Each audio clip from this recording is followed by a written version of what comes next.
petit, hein, on assistait aux réunions où on nous apprenait ce que c'est que l'impérialisme, ce que c'est qu'un cartel, ce que c'est qu'un trust, etc.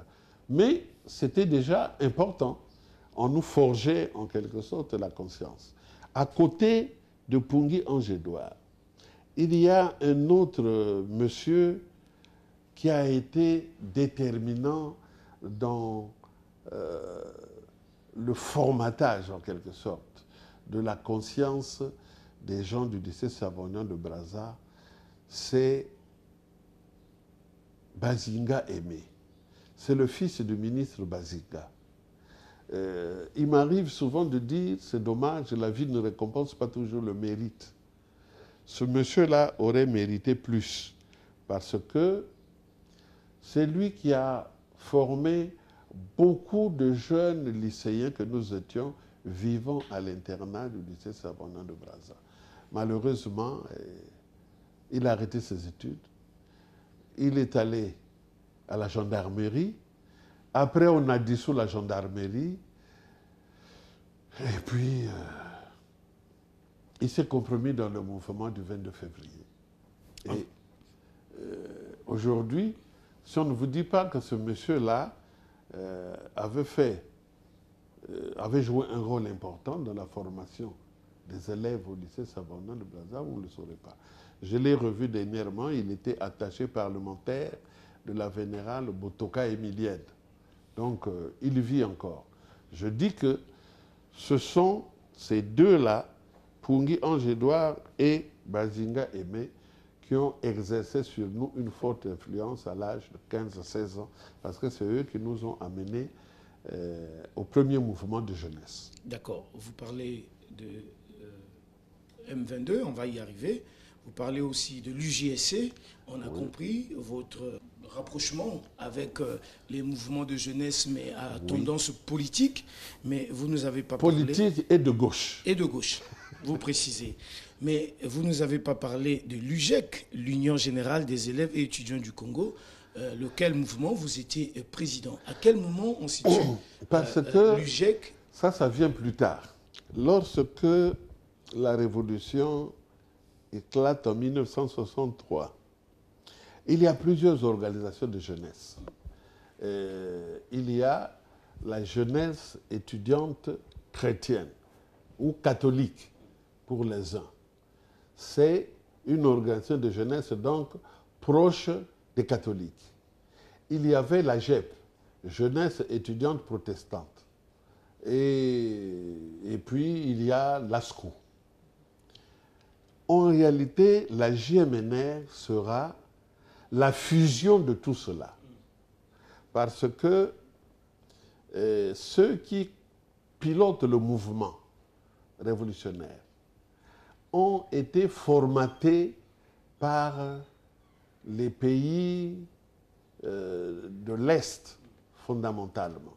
Et ils avaient comme une vision, une démarche. Ils savaient donc qu'il faut unir les jeunes pour en faire une force. Et c'est ce qui va se passer. Donc, on met en place une jeunesse unique. Il y a eu un débat. Les gars de la GEC disaient jeunesse unie, pas jeunesse unique. Bon, les autres, les Mberi Martin, les Anges Diawara qui vont les rejoindre, mais les Ndalagrai qui sont venus de Moscou et les Lunda apporteront pratiquement leur touche particulière et c'est comme ça que toutes les organisations de jeunesse qui existaient avant vont fusionner pour donner naissance à la GMNR, qui voit le jour en 1964. Dans les statuts de la GMNR, il est prévu un certain nombre de commissions. Il y a une commission estudiantine, c'est l'UGEC. Il y a une commission qui va s'occuper des plus petits. C'est ça qui donnera naissance au mouvement national des pionniers, et ainsi de suite. Donc... Comment avez-vous géré l'UGEC en tant que président? Ben, nous avons géré l'UGEC d'abord parce que, disons que les lignes étaient tracées. Rappelez-nous les dates. Une fois qu'on a créé la JMNR en 1964, là-dedans, il y a dans les statuts une commission estudiantine qui est prévue. Donc, on met en place, en quelque sorte, un embryon de commission qui est chargée d'organiser le congrès de l'UGEC, qui, lui, n'interviendra qu'en juillet 1965. Le premier responsable de l'UGEC, il est passé inaperçu aujourd'hui, plus personne ne parle de lui, c'est l'ancien conseiller diplomatique du président Sassou Nguesso, M. Martin Adouki, mais qui est de votre puisqu'il a travaillé à la radio. Il a travaillé à Radio Congo. C'est lui qui a laissé la formule qui était devenue pratiquement, comment je dirais, historique, nouveaux horizons, nouvelles politiques. La voix que vous entendez là, c'est celle de Martin Adouki. Mais là, il n'est pas à proprement parler journaliste, il est au lycée Savonnin de Brazza, il prépare son bac, mais il va pour lire les émissions, pour lire les dépêches à Radio Congo, etc. etc. C'est le premier président de l'UGEC. Il est secondé par Ange-Édouard Pungui, qui est vice-président. Bon. À la fin de l'année, parce que le congrès se tenait une fois l'an, donc pendant les vacances, Martin Adouki réalise qu'il ne peut pas continuer ses études sur place parce qu'il préparait des études de droit. Et ici, je crois qu'on ne faisait que 2 certificats. Il fallait donc aller en France pour poursuivre ses études. Lui part. Il laisse l'UGEC. Comme il y avait un vice-président, c'est comme ça que Pungui le remplace et devient président de l'UGEC. Bon. Après Pungui, il y a un congrès qui se tient en 1968. C'est en ce moment-là que nous recevons comme un vent déstabilisateur de l'extérieur. Parce que il y a les amis de l'AEC, mais qui sont nos aînés, parmi lesquels il y avait les Kounzou, Justin, qui arrivent. Ils participent au congrès de l'UGEC de 1968. Et bien sûr, ils prononcent des discours qui sont un véritable réquisitoire contre le régime de Massamba Deba, qui est encore en place. Donc, c'est comme le signal qui est donné pour attaquer ouvertement le régime de MNR, etc., etc. C'est comme ça donc que le 31 juillet arrive par la suite, etc. Bon.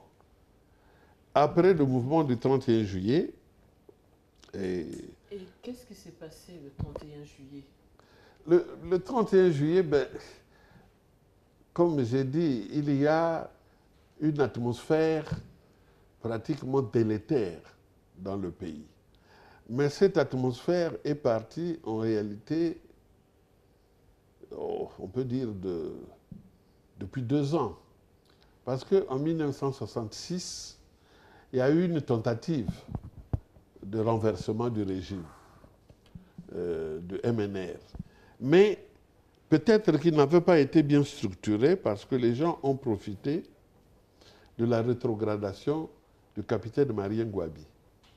Il était capitaine et on l'a rétrogradé parce qu'il avait refusé de repartir à Pointe-Noire, où il avait déjà été.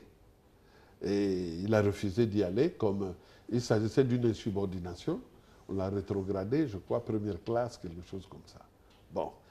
Il y a des partisans du président Marien Gouabi, parmi lesquels il y avait eu comme une prédominance de ressortissants de Wando à Brazzaville. Et c'est comme ça que les gens ont vu en cela comme un mouvement de couillous. Mais ils sont allés casser le bureau politique.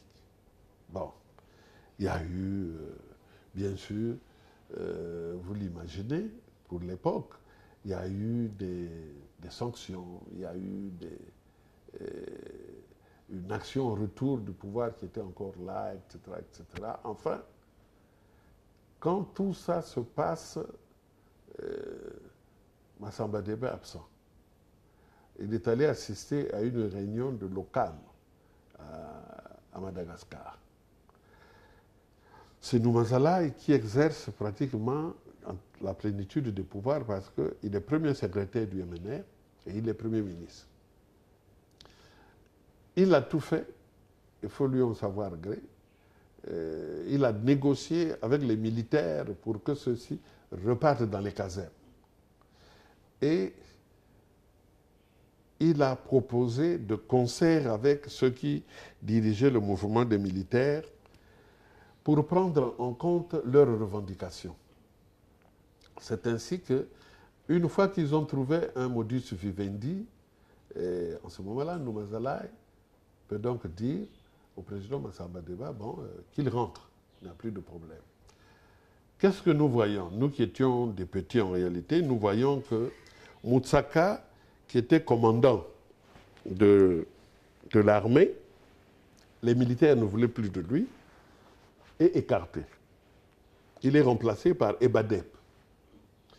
Et il y a eu d'autres militaires qui avaient les faveurs de la troupe qui ont été associés. À côté d'Ebadep, je crois qu'il y a Kimbo Alankaya, etc., etc. Une fois qu'on a pris en compte les préoccupations des militaires, les militaires sont rentrés dans leur caserne en disant, pour nous, on n'avait pas d'intention politique, pour nous c'est fini. Ils sont restés. Noumazalaï donc dit au président Massamba Deba de rentrer. Je me souviens, nous étions des jeunes gens, on avait encore de l'énergie dans les jambes. Nous avons accueilli Massamba Deba à Maya Maya et nous avons marché en suivant ce qui est appelé aujourd'hui le